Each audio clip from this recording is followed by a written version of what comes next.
ఈరోజు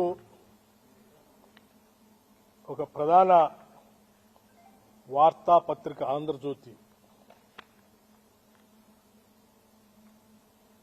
ఆ ఓనరు బహుశా చైర్మన్ అనుకుంటాను రాధాకృష్ణ గారు ఆంధ్రజ్యోతిలో తొలి పాలుకొని ఒక పెద్ద వార్త రాశారు.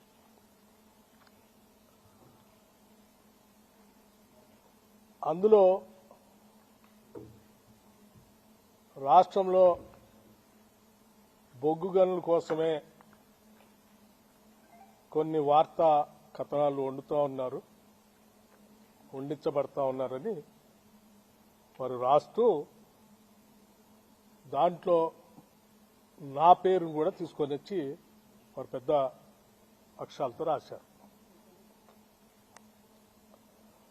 ముందుగా అసలు సింగరేణి కాలరీకి సంబంధించిన ఆస్తులు బొగ్గు గనులన్నీ కూడా తెలంగాణ ప్రజల ఆత్మాది. తెలంగాణ రాష్ట్ర ప్రభుత్వం ఈ రాష్ట్రానికి సంబంధించిన ఆస్తులు. ఆ ఆస్తుల్ని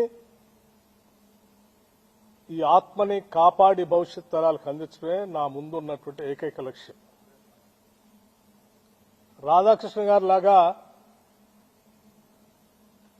నేను ఏది పడితే అది మాట్లాడటమో ఏది పడితే అది రాయటమో నేను చేయను. ఎందుకంటే నాకు కొన్ని బాధ్యత,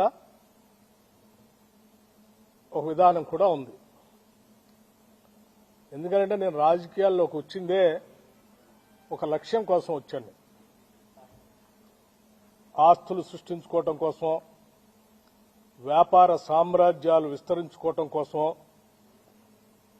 లేకపోతే అధికారాన్ని హోదాగా అనుభవించడం కోసం నేను రాలేదు. నేను ఒక ప్రత్యేక లక్ష్యం కోసమే రాజకీయాల్లోకి వచ్చాను. నా లక్ష్యం ఇక్కడ ఉన్నటువంటి ఆస్తుల్ని, వనరుల్ని, వ్యవస్థల్ని అన్నింటినీ కూడా సమాజంలో ఉన్న అన్ని వర్గాలకి సమానంగా పంచడం కోసమే నేను రాజకీయాల్లోకి వచ్చాను. దారి దోపిడిగారులు